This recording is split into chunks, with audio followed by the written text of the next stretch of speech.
Hi everyone, I'm Hermona. I'm a junior. I use she, her pronouns, and I identify as Tigrayan and Black. Hi guys, I'm Paris. I'm also junior and my pronouns are she, her, hers, and I identify as half Black, half Korean.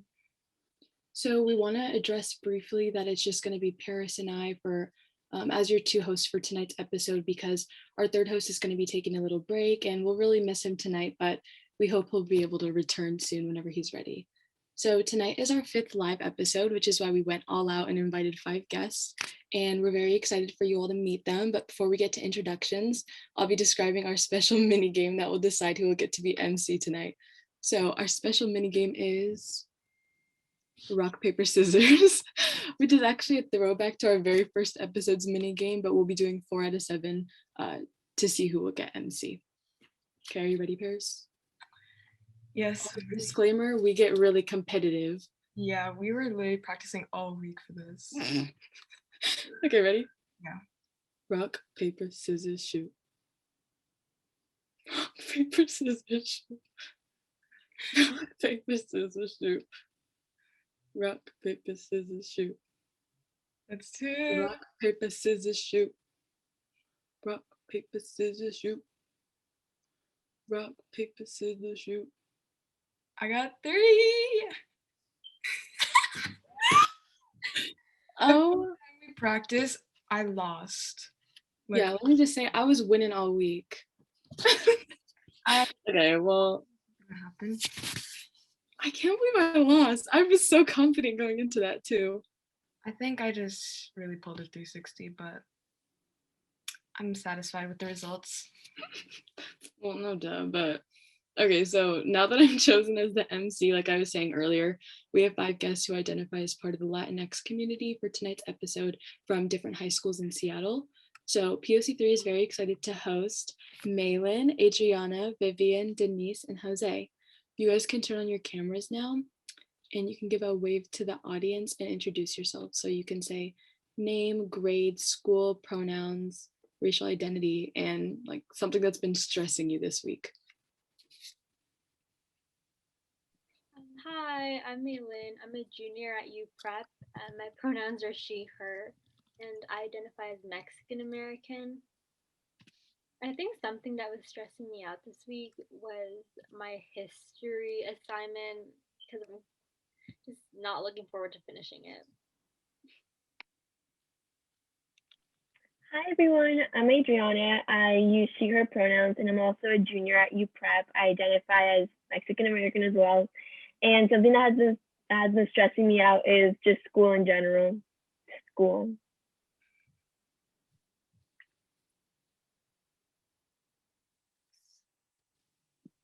Hi everyone, I'm Vivian. I use she, her pronouns, and I am a senior.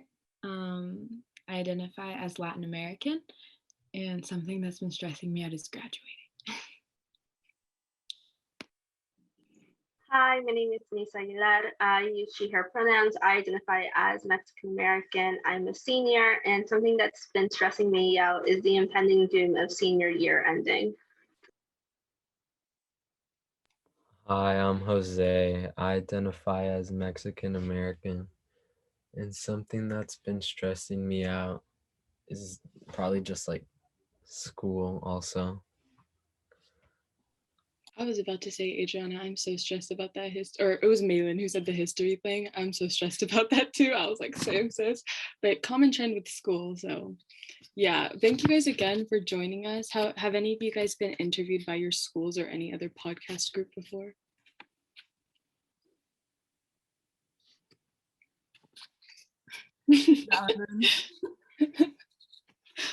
Well, I have a quick question for Adriana, actually. I remember seeing something on our account that said you had been on the news before. Can you kind of tell us when that happened and why you were on the news?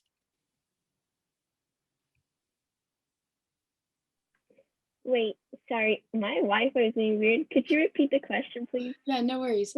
I said, I saw that you were on the news and I was wondering if you could describe why you were on the news and when that happened. Oh, yeah, that was a long time ago. That was during like Rainier Scholars. we did this, like, there was this news thing going on and they asked to interview me. K5 asked to interview me, and I was like, what? Me on the news? And I accepted, and they interviewed me. They like wired me up and they like asked me questions. You can find it somewhere in the web. But yeah, it was a cool experience. Nice. I was wondering because I was like, I feel like I've heard a story about that, but I wasn't sure. But if you all are new to our lives, just know that Paris will be keeping an eye on the chat. So feel free to type anything while you watch, as long as it's not offensive. And do any of the guests have any questions before we start?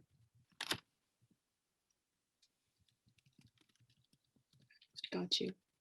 Okay, so we're finally going to get to our questions for the guests. You guys probably have an idea of what the focus will be, though.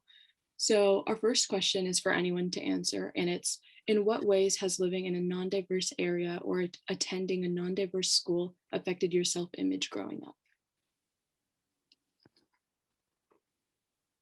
I can go first. If I'm going to be completely honest, it absolutely destroyed me and my self-esteem.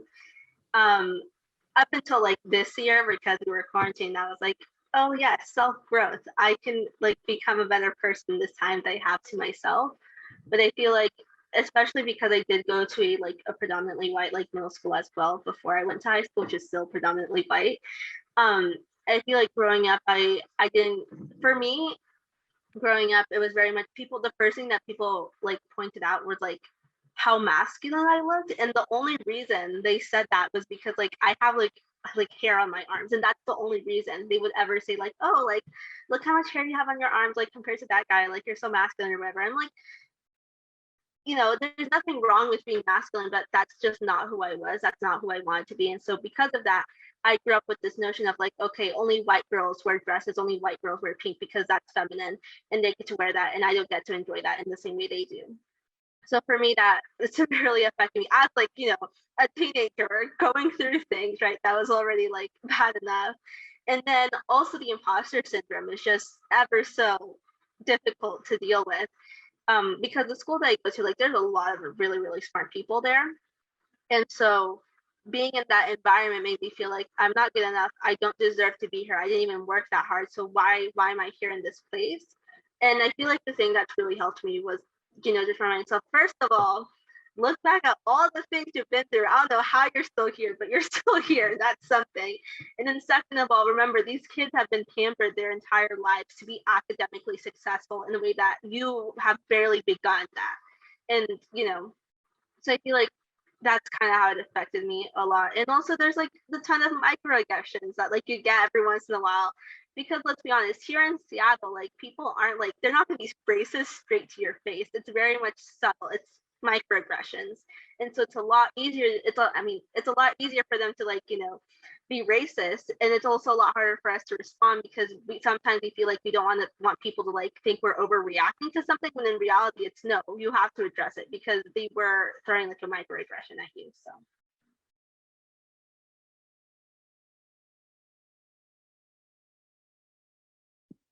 I can just add on to that. I definitely agree with you. And I didn't go to middle school in Seattle. I grew up in the Midwest and my family moved around a lot.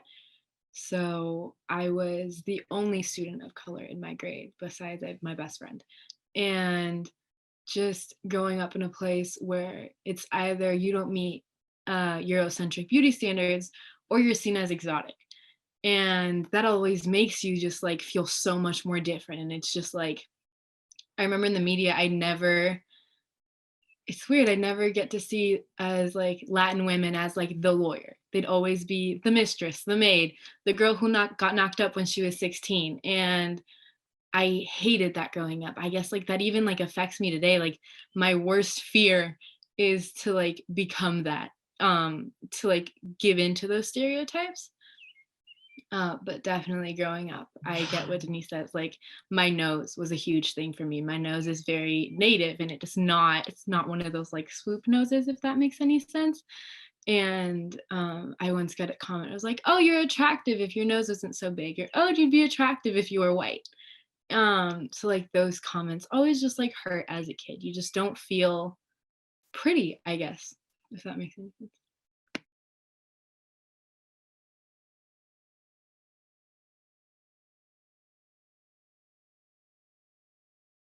For me, I live in White Center, and White Center is like the most diverse part of Seattle. So like growing up, I had like the opposite. I had only like one or two white people in my grade, and then everyone was people of color. But then now I go to private school at Northwest, and then there's only like five other Mexicans in like the whole school. And it's like I'm like and it's like a huge change because like I speak a lot of Spanglish because then my brain just automatically speaks in Spanglish. And then if I do that at school, just people won't understand me anymore. And it's just like it feels really weird being different.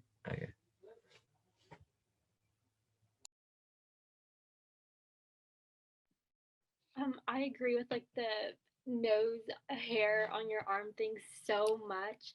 I like remember that one time in like PE, I was talking to one of my classmates and they were talking about how they felt insecure about their hairy arms, but they had blonde hair, so you couldn't even see it unless you were like in direct sunlight. And I just remember being so confused as to like why she would be so insecure over something could barely see. Um, and I guess like I kind of like grew up in a mix of like diverse and not diverse area. I had other Hispanic kids in my class, but when I went into middle school at U Prep, I guess I didn't really have like that one person. But then in high school, when like Adriana came, I feel like I just started to like embrace it more. Like I was never ashamed of it, but I just didn't really embrace it or put it out there as much. So I was really glad to do that in high school. Yeah, I agree with what everybody said, from the hairy arms to the nose to going from a diverse school to a non-diverse school, because I went to a really diverse elementary school. Like I had one white friend and I was having like the time of my life. I thought the whole world was like that. Then I end up in middle school, a private middle school, all girls, and newsflash, things were totally different there. And I mean, in part because I was in middle school, and in other part just because I didn't see anyone who looked like me. It was just like I felt very odd sometimes. And then I go to high school, and it's just like very similar. And I remember one of you guys' like initial episodes, I think with Aaron. You guys, or like your first episode, you guys were mentioning how you guys went through that phase where you guys were trying to like, I'm trying to look for a better word, but like that whitewash phase, because I don't know if that word is appropriate, but I definitely agree with that. Very much my freshman, initial sophomore year, the Brandy Melville, yep, definitely hit up that store a lot. Yeah, so I think it did impact my self-image a lot, and I feel like Denise said, now I'm like much more confident in myself and just my own self-esteem, but I think it took a lot to get there. It's so nice when you're able to see people like you, because then it's literally like you can just take a deep breath and just relax. Like Maylin, when you were talking about like being able to like embrace your culture more, like when Adriana came, because you were like more comfortable doing so. Yeah, that's a really nice feeling, and I definitely felt that myself too. Vivian, we actually heard that you speak 3 languages, and I was wondering if you could tell us what those are, because that's like so crazy. I can't even speak more than one. Yeah, so as I said, my family moves around a lot. So we lived in Brazil for about 3 years. So I learned to speak Portuguese, and my mom's part Brazilian, so like I learned a bit at home too. But both my parents are also Mexican, so I know how to speak Spanish, Portuguese, and English. That's so freaking cool. I'm literally over here struggling to get a B in English. Like, it's embarrassing. I'm supposed to be fluent, but yeah, it's okay. We can move on to the next question, and this one is specifically for Maylin. So can you tell us if there are some stereotypes or issues in your racial community that you don't think get enough attention or focus? I think that colorism is very big in like the Hispanic community. Um, I guess like growing up when I would watch like television in Spanish or like Mexican television, I guess, um, I saw there was like very prominent. Well, I didn't really notice it up until recently, but like the media was like predominantly light skin or like white Hispanics. And if there was a person of color, they would usually have like a very minor role or like be represented as like a maid or like a bodyguard or just like portrayed in like lower class areas. There's also like a lot of issues of sexism, I guess. Uh, I know that a lot of people say it's like tradition to like serve your brother or dad food or like clean up after them, and you have to do everything else, um, like while they relax. And I mean, I don't really think. I mean, like if you want to do it because you want to, then sure, go ahead. But I don't think it should like be forced onto people, you know. And if anyone else has anything to add to that question, you can also do that as well, but no pressure. Actually, I do want to talk about like the machismo part because I've been thinking about this a lot lately, where it's like it's not even like people aren't born like machista, right? It's like something that you're taught growing up, and they started to realize this. It's too late for my middle brother, but like my younger brother, right? Where like he'll watch like socially feminine things, like he's like, oh, I'll watch like My Little Ponies, and he's like, oh, I like Pink, right, and stuff like that. And so for some reason, like I know this is just how my dad grew up, and it's still not okay. He's like, no, you can't do that. You can't watch that show and stuff like that, right? So it's like, how like as like the older sibling too, because I am the oldest sibling, like how do I intercept those comments and make sure that my brother grows up realizing, yes, you can like those things. You can like, there's nothing wrong. Literally, My Little Pony, why would you say to him, tell him not to watch My Little Pony? It's literally about the magic of friendship. Like he's not doing anything wrong. And so, like the last couple of like the last year, because that's when I really started to say it, because we were at home all the time. I was like, no, like I would just be like, no, you can watch that. I turn the TV back on and put My Little Pony, right? Or like I'll be like, no, here. Or like sometimes putting makeup on, right? Like he likes to be like, oh, can I try that on? And like I don't give him a lot because he's still young. I don't want to ruin his skin, right? But like if he wants to like try a color, like I'll let him, because I feel like he needs to grow up realizing that he shouldn't let the way that my dad grew up affect him growing up. Like he should be able to express himself as he wishes. Yeah, that's kind of happened to me because like I've always when I was young, I like almost always had like my hair pretty short. And recently I started growing it out. And then I was talking with my dad one day, and then I was like, bro, don't you hate it when your hair gets in your face? And he's like, nah, because I'm not maricon, which is gay. and I was like, I didn't know how to react. It was pretty awkward just because like, but yeah, but that's just like, I feel like it's a culture and they were raised that way. Because my dad grew up like in this really small town, and like where like was only like 100 people in Mexico. So I will add just like one more thing. What Jose said about like parents swearing, I will say that sometimes that has a lot to do with it. Like I'll hear my dad swear and I'll hear my brother swear, but then when I swear in Spanish, it's like, no, no, no, that's not ladylike. And I get it, like that happens in American culture as well, but it just feels different if that makes any sense. Like another example, there's also a huge thing with homophobia in Latin culture. Like a lot of our insults are derogatory terms. Or like gay slurs. So I always have to like work with my dad because like you're right, you can't, especially like my parents are immigrants, so I feel like it's a bit more difficult to change the perspective of a person who like grew up in a different country, especially during a different time where these standards weren't the same. So having to like be like, hey, like I know like you say it when you're angry and I get it, and it's not even to anyone, it's just like at like the red light that won't turn green. So it's just kind of like changing the language and having not to only educate like your siblings as like the older sister, but also having to teach your parents like, hey, let's change this, let's fix this. Because I definitely think if I lived in Mexico or if I lived in Brazil, machismo would be a lot more prevalent, if that makes any sense. Like I know in my house it's a lot better than how it is in my cousin's house.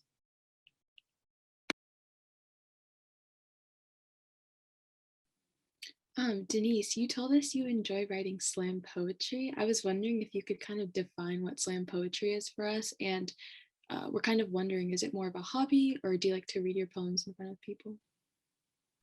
Yeah, so at least the way I think of slam poetry, it's like poetry, but like you speak it out loud. So it's not like something where it's like it's more like of a performance, a dramatic reading in like poetry form. And I kind of do it as both, right? So the first time I ever was like, oh, this is something I genuinely enjoy doing. It wasn't even like a poem I read, but it was my eighth grade year in middle school, and we were doing like this winter show fest. And the teacher was like, oh, does anyone want to do individual acts? My friends were like, we're going to do this scene. And I said, there is this 7-minute long poem that I memorized for absolutely no reason. I'm going to perform that. Um, and I think the thing that really helps me with this is that I can memorize things easily. Like if I genuinely want to, I can memorize it and like give me like a few minutes and I'll memorize it. And so that was when I performed that and I finished, like people came up to me like, you made me cry, you made me feel so emotional, like you're really good at this. And going into high school freshman year, I didn't do it because I was really, really scared. And like I said, I was dealing with imposter syndrome and a lot of other things, trying to figure out who I was in this world. But sophomore year, my friend was like, you should do like a slam poetry thing. And I said, what is that? So I went on YouTube, looked at some videos, and was essentially inspired to write. And my first poem that I performed was called Dear People. And it was 5 minutes long. Actually, it was 7. They told me how to be 5 minutes long, and I kind of went over time, my fault. But it was 7 minutes long, and I just kind of went out and like I didn't expect anyone to like it. I was like, I'm gonna walk off stage now, but everyone like stood up and like gave me a standing ovation. That was never something I had like experienced. And I was like, this is something I want to do. So now it's like in my free time, I'll just like wash dishes and like that's a good idea. And I'm gonna go write that down. And so like piece by piece, like just throughout the day, like I write these poems. And like I kind of it's like my outlet for like releasing my frustration and like telling stories about my life. So yeah, that's kind of what I do. No, I think that's really incredible. Like the last poetry I remember ever saying out loud was probably like third grade, and it was probably about like my dog or something really stupid. But um I bet that takes like a lot of courage, like to really say your personal stories like out loud in front of people that you don't even know. Like the poetry that I did like was in front of my classmates, and like we were all eating spaghetti or something like in the third grade. But that is so cool. Yeah, I feel like I would have stage fright or something. Like that's really impressive. Like thanks for sharing all that. Our next question is for Adriana. The question is, do you feel comfortable or have you felt comfortable being a person of color, specifically Mexican American at your school? Oh, that's a good question. And I think it kind of ties into like the first question that you guys asked us. And um, I would say that I'm like really proud to be like one of the only Mexican people at my school. But nonetheless, sometimes it does feel a little othering not seeing a lot of people that look like you. But I'm glad that at least like I have some teachers who are Mexican that or like are Latina, because at my old school there was like no, like not even the Spanish teacher, like, you know. Um, so though it's like not a lot, I mean it's an improvement. So I think that for me, I just kind of try to carry my being Mexican as like something I should be proud of, because there's not like a lot of us at the school. And again, if anyone else has anything to add, you're free to do so.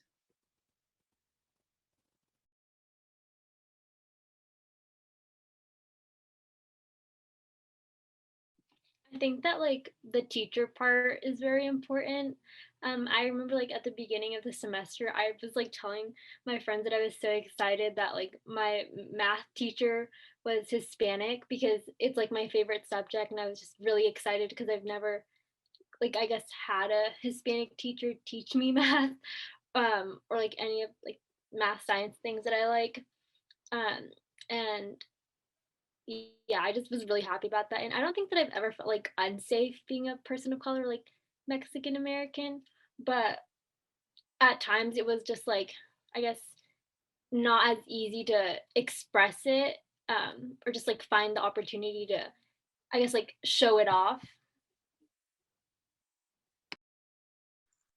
I agree with what you said. Like you don't like, especially like at private schools, or at least at my private school, I'd say like I don't feel unsafe. Like I don't feel like someone's gonna like go out like out of their way to make me feel unwelcomed. but in like very small ways, you feel like just absolutely lonely at times. And I felt really lucky because there's a lot of like Mexican American people in my class, and not to mention these are like almost like all the Mexican American people in my class are people who I knew before going to Lakeside because of this other program that I'm part of, right? So it was like, oh my gosh, remember this? And it was like really nice to like have some type of community at my school, because in middle school that did not exist. Like I was the only person, I was like one of the only few people of color. I was like the only Latina in the entire school. So it was a small school, but nonetheless, it still was it was like an interesting experience. And so for me, I guess what really made me happy was like, oh, kind of like, I would go to like the cafeteria, and like you would see like all these Hispanic people working in the kitchen. And so my favorite thing to do is like just go and like talk to them and be like, how was your day? How are you? And like they getting my food, and kind of like, because for me it's like those people are like, that's what my parents used to do. Like they used to do like the jobs that like most people like wouldn't even like care about, or like wouldn't consider like a real job or something. And so for me it's very important to connect with like the staff that are Hispanic at my school, because I see my parents in them, and I want them to feel like, hey, like I see you, you are seen, and I might not be an adult, but I see you, and I want you to make sure that I am going to make that, like that we're both going to have a good experience here, even if we do feel lonely at times.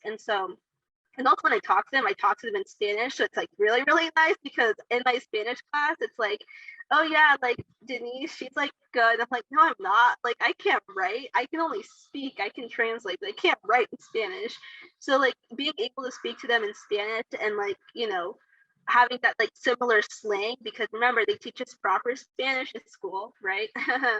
But being able to like have that connection has always made me feel like a little less lonely at my school.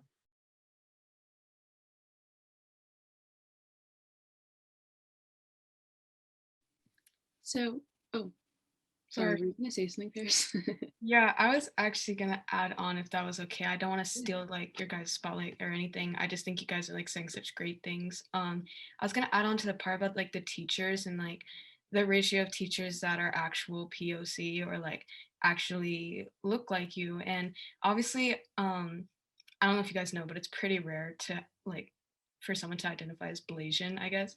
But so I'm not expecting like a Blasian teacher to walk in, like even at a public school. That would be so freaking rare. But I think like the state of relief you get like when there's a teacher that looks like you and stuff is because like when these hate crimes that are going on, or like these police shootings, it's like they, even during the class, they'll like stop and be like, are you guys like okay? Like they'll check in with you, and they'll be like, they'll just acknowledge what's going on. But it's like with the majority of my teachers, they sort of just like continue with their class, or like sort of ignore what's going on. And that just feels a little unwelcoming, because like I'm just like going through stuff because of the hate crimes and stuff, and they're just like continuing with their class.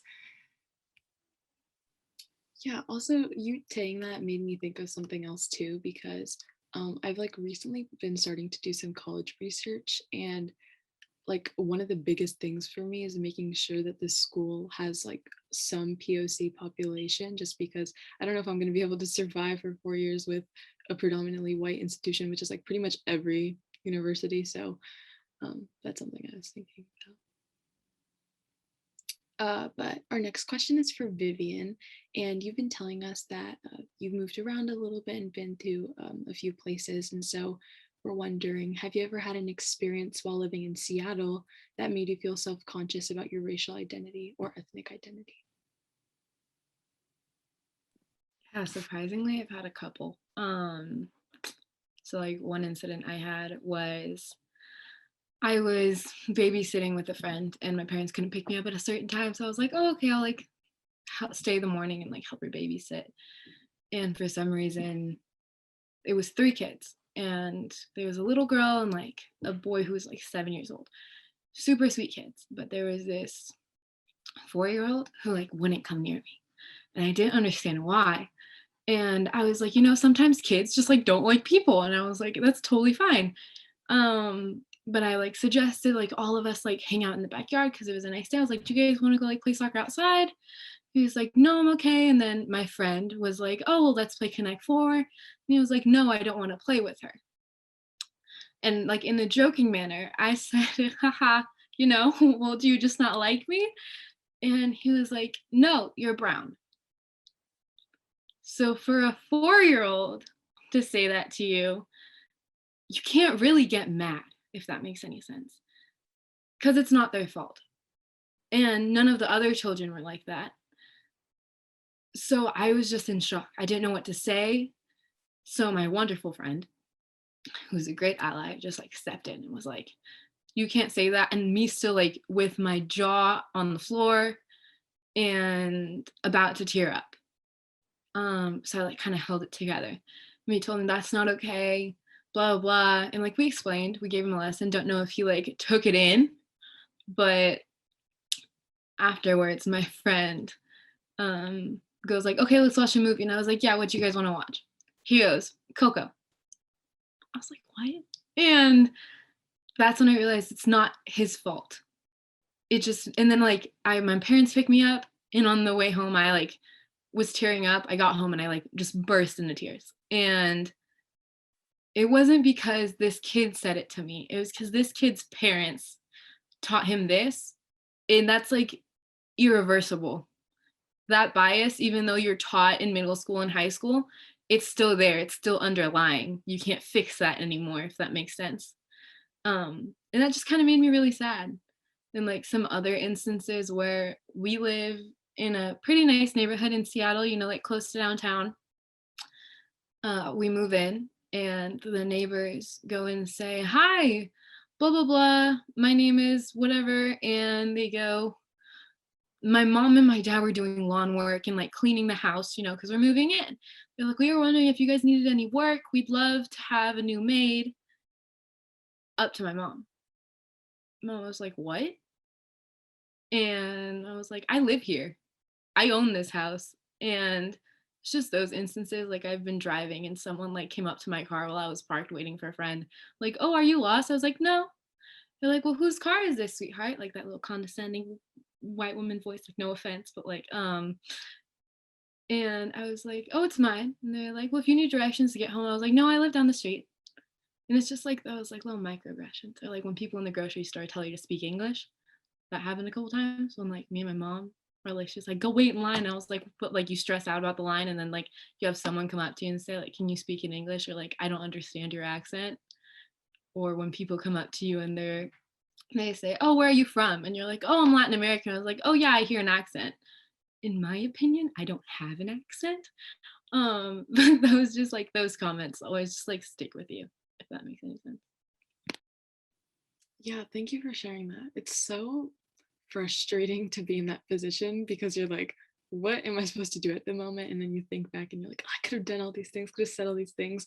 I have so many moments where I feel that way, but just in like the interest of time, I want to make sure we can get through all the questions. So the next question we had was for Maylin. Actually, we heard that you're part of a group that's designing a new park in North Seattle, and we were wondering how far have you guys gotten with the plans and like how is it going? Well, I guess we've had a couple of meetings, but basically this is in like the Lake City neighborhood, kind of like towards literally like border of Seattle and shoreline. And it's basically like a group of students in to have like some sort of connection to like North Seattle. And it's like other group members, like there's a group of like Hispanic moms, and there's a group of just like other community members as well. And we're working on like redesigning this park, which is like a very small like green space in North Seattle. Has been like, it's just surrounded by like tons of buildings. And we met like I think 2 weeks ago, and we're like right now in like the planning phase. So we're picking out designs and like what we want to incorporate into the new park. And yeah, I don't really have much else to share because we're still kind of like in the process of stuff. Gotcha. Our next question is, For Jose, so thank you for your patience, by the way, because I know you've just been sitting here listening to a lot of the other people answer. But in what ways has living in a non-diverse area? Oh, sorry, I think I already asked you that. My bad. Oh no, we're good. Okay.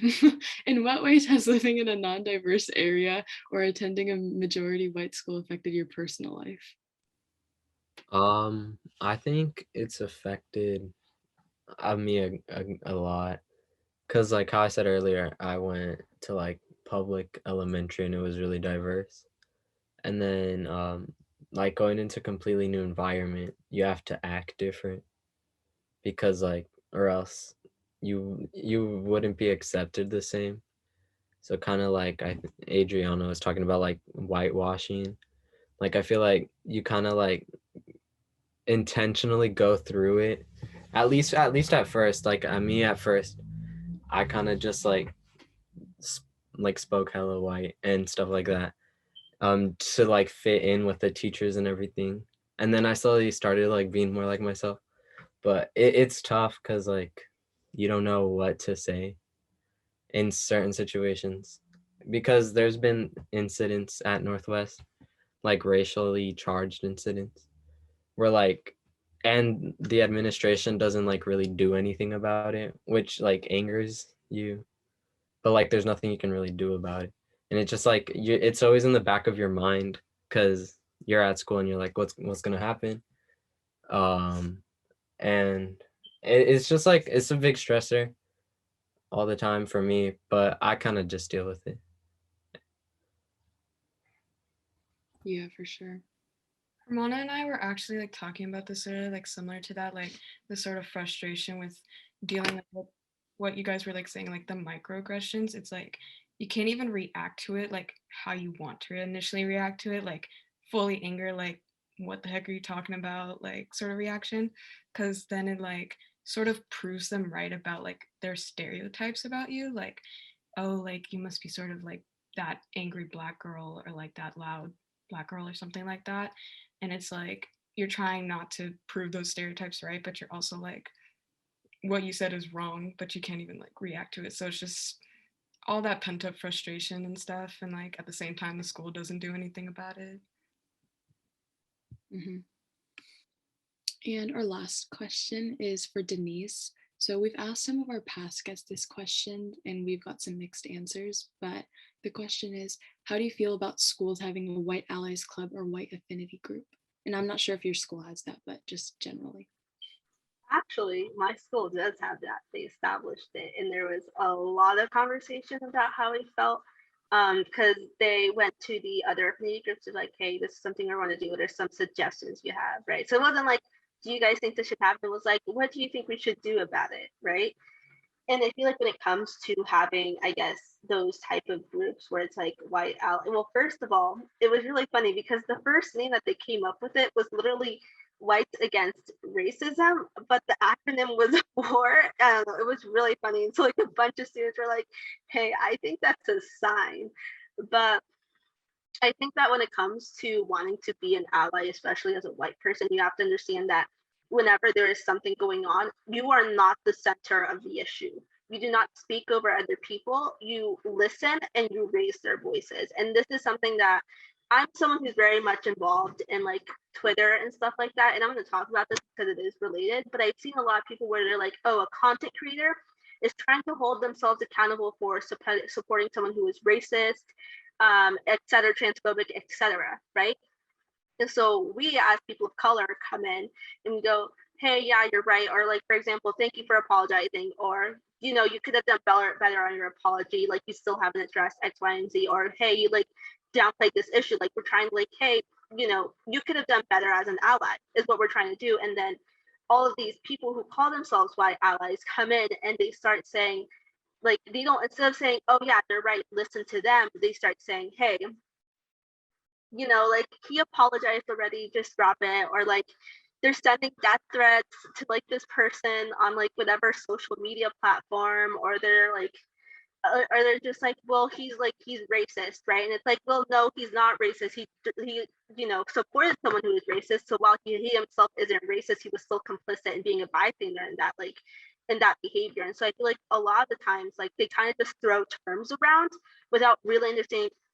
Here's another thing. They found out being Latino or like identifying as Latina wasn't a race, and they ran with it. I am still upset about that. Like, it's an natural for us to not want to identify as white, because if we were white, then people would treat us like we were white, but we're not. The first thing that they see is that that we're brown. So for us, it's easier to identify with like the country that our parents come from.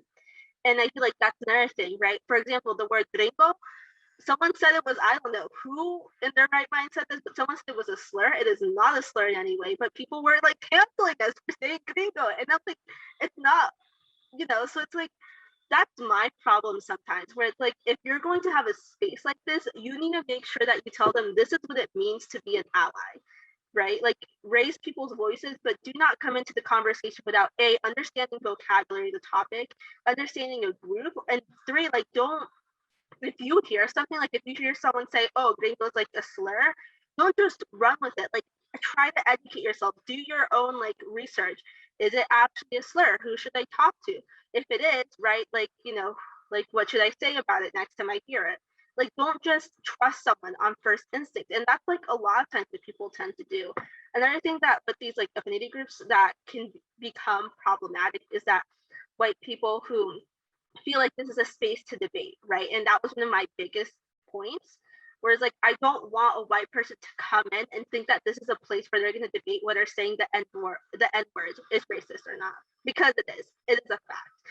So what they've done now is that it's more of a place where they're going to educate white people on, I guess, different like things that have happened to us in the past. I'm like, well, we should be doing that in history class already, but you know what? I guess not. And I feel like also with the white affinity groups, I sometimes feel like, they might overshadow the other affinity groups, which isn't in any way okay. And, the reason I say that is because there are more white students at our school than there are like Black or Hispanic.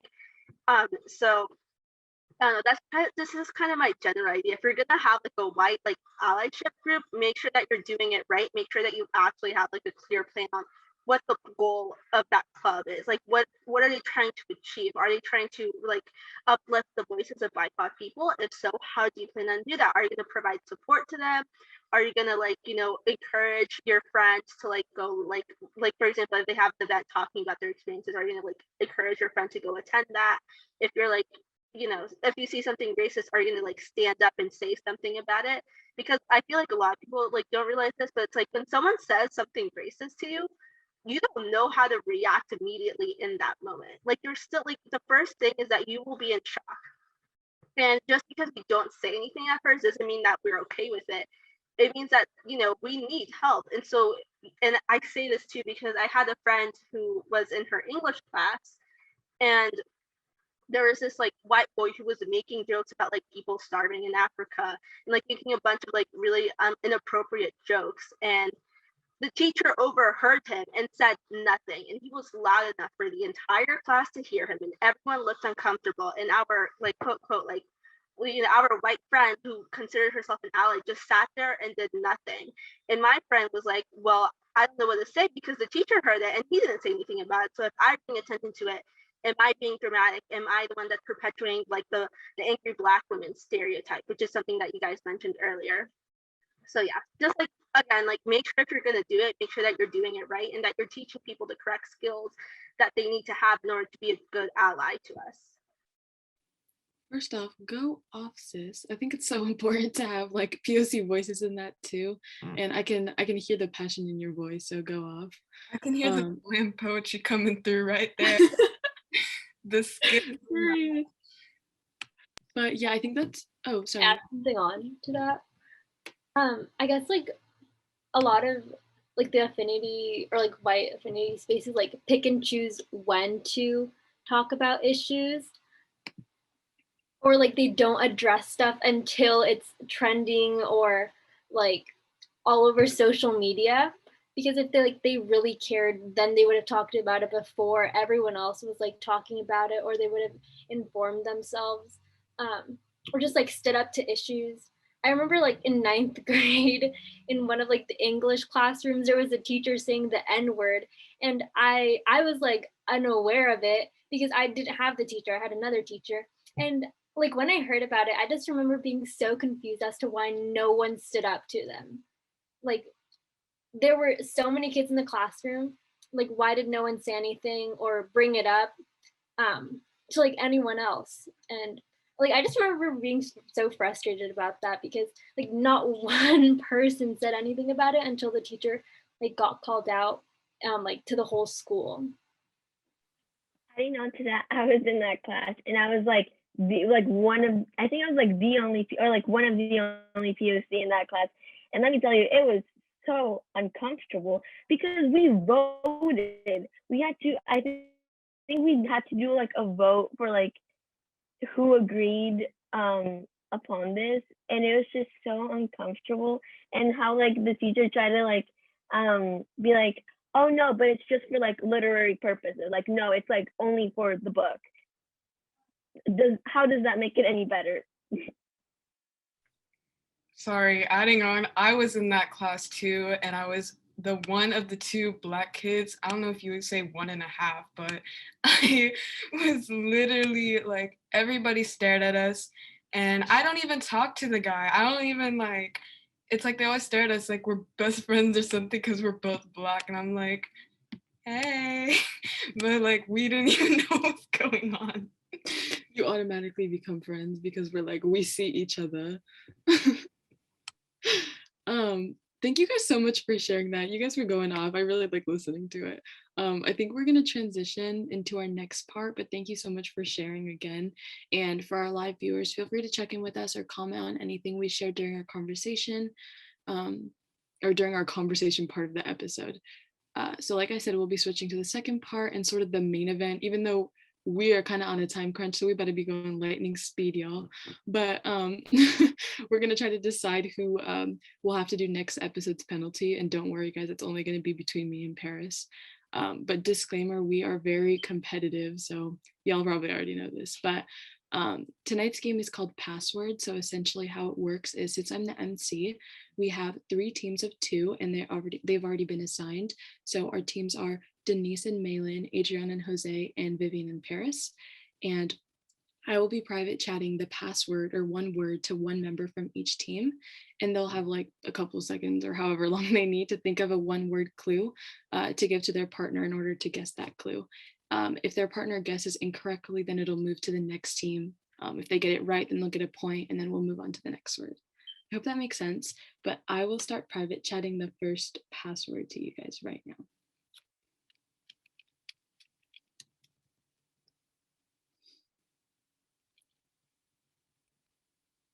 Wait, Hermana, who's going first? Like which team?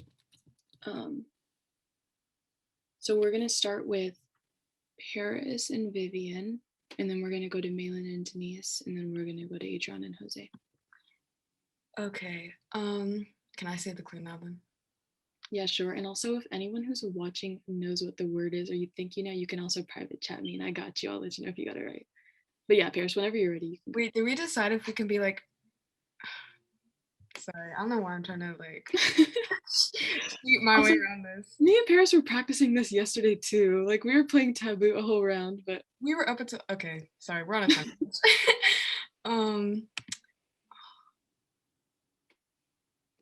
And if you don't think you'll be able to think of it quickly, then you can pass it on. I got it. Oatmeal.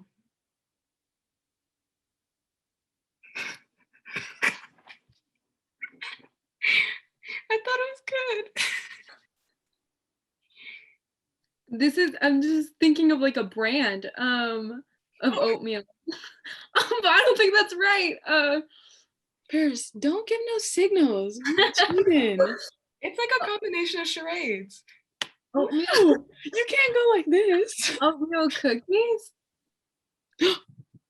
It was cookie. Actually? Yeah, I swear it was cookie. Okay. I was like thinking between like Quaker Oats or cookies, and I was like, I don't think Quaker would be the word, so I'm glad it was cookies. Oh my god, I don't want you to win because oatmeal for the flavor. I hate oatmeal cookies. What? I like them. Oh really? Yeah. I like them too.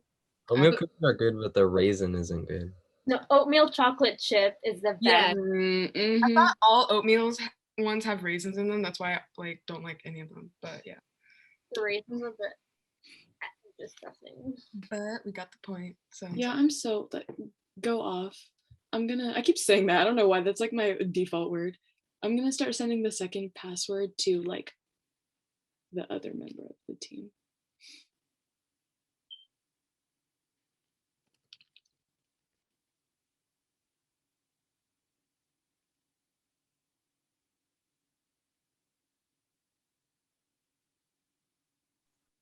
Rings. Sorry. Rings?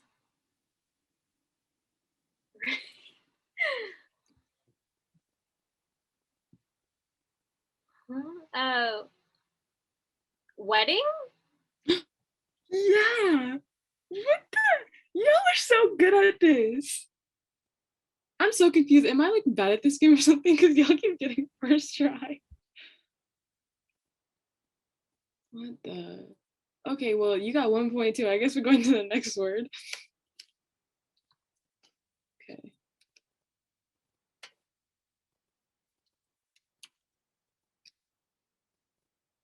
And this time we're gonna start with Adriana and Jose's team. But give me 1 second. Okay. Adriana, whenever you're ready. Okay.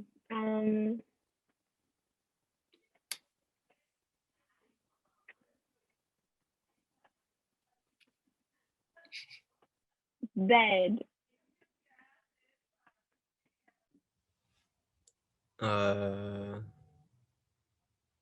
Sleep? wait, is it our turn? Yeah. Okay, so you heard sleep is one of the clues. Girl, you cannot keep talking. Say 1 word and mute yourself. Hate you. Okay. Feather.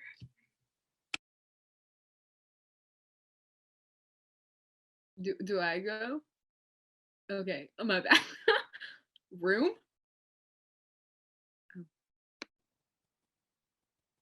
I think Maylin, I sent the clue to you if you or Wait, the word. but did Paris say feather? Paris said feather, Adriana said bed. Okay, fight. Pillow? Mm-hmm. Okay, so it's 2 points, Okay. Denisse and Maylin, 1 point, Paris and Vivian, 0 points, Adriana and Jose.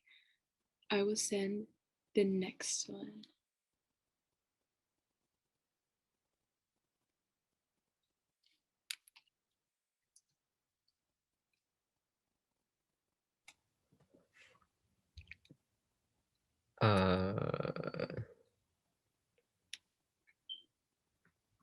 Yeah, Jose, you going first, so whenever you're ready. Like, I don't drink. Like Coca-Cola.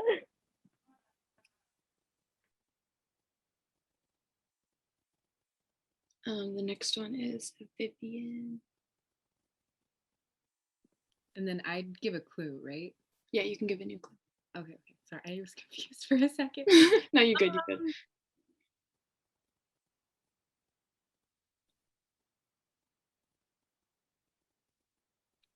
Fiji. Fiji? Yeah. Just like remember what his clue was. Water?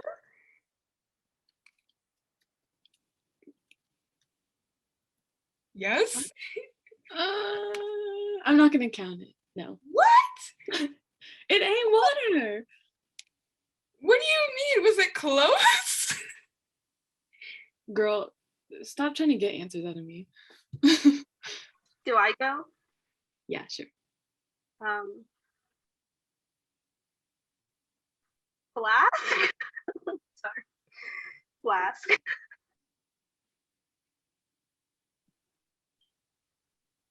Bottle? Oh, no, now I thought about it. Wait, what did you say? Well, I said It's bottle. bottle, but now I think I know what it is. Okay, I feel like I should just stop it now because y'all got both halves of it. So I'm gonna give like 0.5 and 0.5. The word was water bottle, and Paris said water, and then you said bottle. But yeah, okay. I feel Maybe we should- What did you say? Sorry, I just thought that was really funny. Oh yeah, no. I was like, y'all are so close. I'm saying that, and then yesterday I couldn't think of the ruler. I thought it was one word answers. Is water bottle not one word? No, I think it's two. Right? Oh. Sorry. Oh my gosh, that was a technicality on my end. My bad, y'all. My bad. Okay, I think this one should be our last word.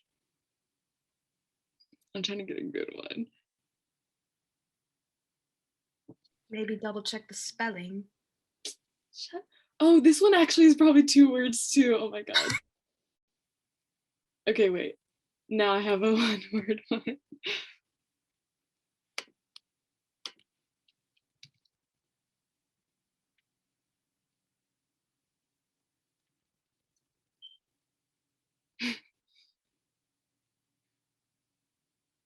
Paris, were you giving a clue the same round that Maylin and Adriana were? I don't know, but Vivian gave the last clue. Okay. I'm sending it to you. And we're gonna start with Paris, and then we're gonna go to Adriana, and then we're gonna do Maylin. Antarctica.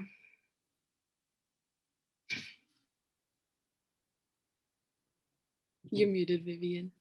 I know I said a bad word. Oh.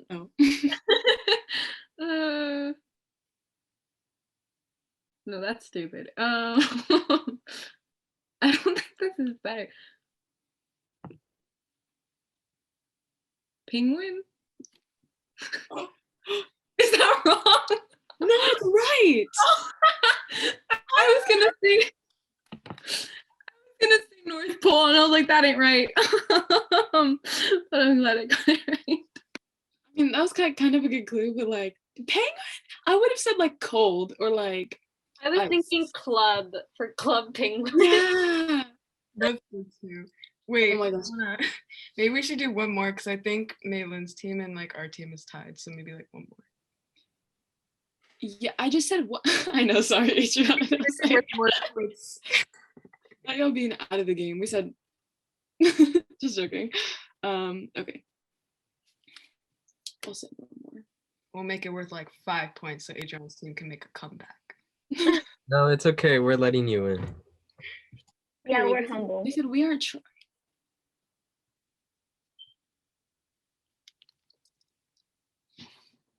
Ramona, your facial reaction was like, oh, they just don't care. Quinceañera.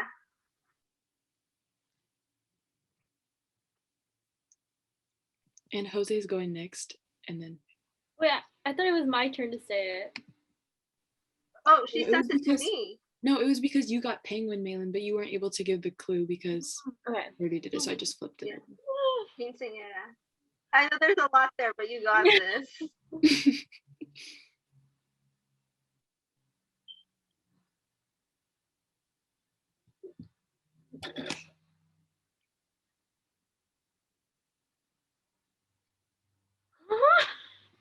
There's so much.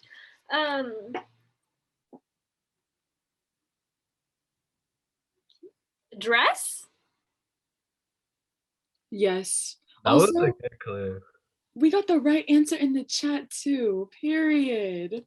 I was thinking of words in Spanish. They were just like vals, like what? Baile sorpresa. I couldn't think of anything in English. No, that was like kind of hard because I feel like you could have said like party or like birthday even, but like I was just thinking of saying, I was gonna say wedding, but then I was like, no, if I say wedding, she's gonna think it's ring, so I had to do something yeah. else. That is some big brain stuff right there. She Envy. was really analyzing. She was like, but I think was that your guys' fourth point? I think they won. Yeah, of three. Okay, yeah, I guess the points doesn't really matter. Okay, so the winner is Maylin and Denisse. And sadly, in last place is Adriana and Jose. Me and Paris decided that if Paris is, oh, what? I said, not you announcing last place. I know, I'm so sorry, y'all. But Paris and I decided that if Paris's team won, then I would have to do the punishment for next episode. But since you guys didn't win, that means Paris is about to be doing a punishment for our next episode. So, we're almost done. Oh, sorry. Yeah, we're almost done for the night, and we want to again thank you all five for joining us today. What did you guys think about the episode? I thought it was really fun. No, this was actually a lot of fun. It was so much fun. Yeah, it was cool to hear people that have the same shared experiences. Yeah, and thanks guys. Like, thank you so much. It was so fun for me. I was a little scared because I always like, I don't know, when there's topics that I'm not familiar with, I'm kind of just like, but it was so fun to listen to your guys' stories. And I feel like even though I'm not Latinx, I could relate on some sort of aspect of being a POC. But for the viewers on Sunday night, our YouTube channel POC3, which if you haven't subscribed to already, please go do that. We'll be uploading the recording of this unless we have tons of homework. Well, in that case, we'll probably postpone that deadline. But thank you again to our live viewers for joining us. And that's all for tonight, guys. We will put our socials in the chat. But thank you everyone for coming. I'm Hermona. And I'm Paris. Thank you. Thank you.